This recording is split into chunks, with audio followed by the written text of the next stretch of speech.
Roma pasal 15 ayat 1 sampai dengan ayat 33, demikian firman Tuhan. Orang yang lemah dan orang yang kuat. Kita yang kuat wajib menanggung kelemahan orang yang tidak kuat, dan jangan kita mencari kesenangan kita sendiri. Setiap orang di antara kita harus mencari kesenangan sesama kita demi kebaikannya untuk membangunnya. Karena Kristus juga tidak mencari kesenangannya sendiri, tetapi seperti ada tertulis, kata-kata cercaan mereka yang mencerca engkau telah mengenai aku.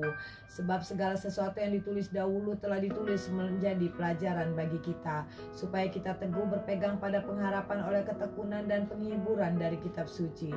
Semoga Allah yang adalah sumber ketekunan dan penghiburan mengaruniakan keturunan kepada kamu, sesuai dengan kehendak Kristus Yesus, sehingga dengan satu hati dan satu suara kamu memuliakan Allah dan Bapa Tuhan kita Yesus Kristus. Sebab itu terimalah satu akan yang lain, sama seperti Kristus juga telah menerima kita untuk kemuliaan Allah. Yang aku maksudkan ialah bahwa oleh karena kebenaran Allah, Kristus telah menjadi pelayan orang-orang bersunat untuk mengokohkan janji yang telah diberikannya kepada nenek moyang kita, dan untuk memungkinkan bangsa-bangsa supaya mereka memuliakan Allah karena rahmat-Nya, seperti ada tertulis, sebab itu aku akan memuliakan engkau di antara bangsa-bangsa dan menyanyikan mazmur bagi namamu. Dan selanjutnya, bersukacitalah hai bangsa-bangsa dengan umatnya. Dan lagi, pujilah Tuhan hai kamu semua bangsa-bangsa, dan biarlah segala suku bangsa memuji Dia. Dan selanjutnya, kata Yesaya, Taruk dari pangkal Isai akan terbit, dan ia akan bangkit untuk memerintah bangsa-bangsa, dan kepadanya lah bangsa-bangsa akan menaruh harapan. Semoga Allah sumber pengharapan memenuhi kamu dengan segala sukacita dan damai sejahtera dalam iman kamu, supaya oleh kekuatan Roh Kudus kamu berlimpah-limpah dalam pengharapan. Paulus menjelaskan dasar-dasar tulisannya. Saudara-saudaraku, aku sendiri memang yakin tentang kamu, bahwa kamu juga telah penuh dengan kebaikan dan dengan segala pengetahuan dan sanggup untuk saling menasihati. Namun, kasih karunia yang telah dianugerahkan Allah kepadaku, aku di sana sini dengan agak berani telah menulis kepadamu untuk mengingatkan kamu, yaitu bahwa aku boleh menjadi pelayan Kristus Yesus bagi bangsa-bangsa bukan Yahudi dalam pelayanan pemberitaan Injil Allah, supaya bangsa-bangsa bukan Yahudi dapat diterima oleh Allah sebagai persembahan yang berkenan kepadanya, yang disucikan oleh Roh Kudus. Jadi dalam Kristus aku boleh bermega tentang kepelayananku bagi Allah, sebab aku tidak akan berani berkata-kata tentang suatu yang lain, kecuali tentang apa yang telah dikerjakan Kristus olehku, yaitu untuk memimpin bangsa-bangsa lain kepada ketaatan, oleh perkataan dan perbuatan, oleh kuasa tanda-tanda dan mujizat-mujizat, dan oleh kuasa Roh.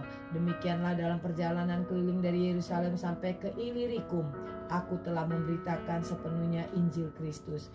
Dan dalam pemberitaan itu aku menganggap segala kehormatanku, bahwa aku tidak melakukannya di tempat-tempat di mana nama Kristus telah dikenal orang, supaya aku jangan membangun di atas dasar yang telah diletakkan orang lain, tetapi sesuai dengan ada yang tertulis, mereka yang belum pernah menerima berita tentang Dia akan melihat Dia, dan mereka yang tidak pernah mendengarnya akan mengertinya.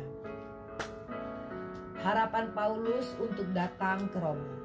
Itulah sebabnya aku selalu terhalang untuk mengunjungi kamu, tetapi sekarang karena aku tidak lagi mempunyai tempat kerja di daerahmu ini, dan karena aku telah beberapa tahun lamanya ingin mengunjungi kamu, aku berharap dalam perjalananku ke Spanyol aku dapat singgah di hadapanmu dan bertemu dengan kamu, sehingga kamu dapat mengantarkan aku ke sana. Setelah aku seketika menikmati pertemuan dengan kamu. Tetapi sekarang aku sedang dalam perjalanan ke Yerusalem untuk mengantarkan bantuan kepada orang-orang kudus. Sebab Makedonia dan Akaya telah mengambil keputusan untuk menyumbangkan sesuatu kepada orang-orang miskin di antara orang-orang kudus di Yerusalem. Keputusan itu memang telah mereka ambil, tetapi itu adalah kewajiban mereka. Sebab jika bangsa-bangsa lain telah beroleh bagian dalam harta rohani orang Yahudi, maka wajiblah juga bangsa-bangsa lain itu melayani orang Yahudi dengan harta duniawi mereka. Apabila aku sudah menunaikan tugas itu dan sudah menyelesaikan hasil usaha bangsa-bangsa lain itu kepada mereka, aku akan berangkat ke Spanyol melalui doa kamu, kota kamu. Dan aku tahu bahwa jika aku datang mengunjungi kamu, aku akan melakukannya dengan penuh berkat Kristus. Tetapi demi Kristus Tuhan kita dan demi kasih Roh, aku menasihatkan kamu, saudara-saudara, untuk bergumul bersama-sama dengan aku dalam doa kepada Allah untuk aku, supaya aku terpelihara dari orang-orang yang tidak taat di Yudea, dan supaya pelayananku untuk Yerusalem disambut dengan baik oleh orang-orang kudus di sana, agar aku yang dengan sukacita datang kepadamu oleh kehendak Allah beroleh kesegaran bersama-sama dengan kamu. Allah sumber damai sejahtera menyertai kamu sekalian. Amin.